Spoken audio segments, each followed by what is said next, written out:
global economy had a big vote of no confidence in President Donald Trump's tariff plans.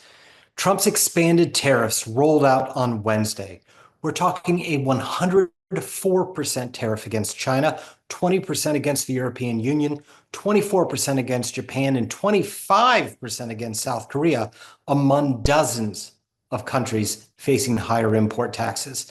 But what we're seeing is that the stock market, the S&P 500 index, since February 18th is down more than 18%. And usually in times of economic distress, what you would see is more people buying US Treasury bonds as a safe haven to kind of ride out the turbulence. But that's not what we're seeing right now. We're seeing that US Treasury notes are being sold by investors, and that's pushing up interest rates, which have gone as high as 4.45% on a 10-year US Treasury note. That means your mortgages are going to cost more. Your auto loans could cost more. In a sense, the fear when you talk to analysts is that foreign buyers no longer see US debt as viable. If that's the case, the only thing that they say can stabilize the stock and bond markets would be Trump de-escalating what's going on with tariffs. Now, how does that happen? Well, the administration has said it wants to engage in negotiations, but those negotiations could take several months, and the markets are looking for any sign at hope, as more and more CEOs are saying they're afraid we're already starting to enter a recession.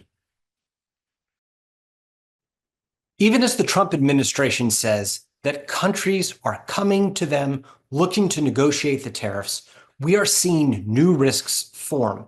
China has placed retaliatory tariffs of 84% on the United States.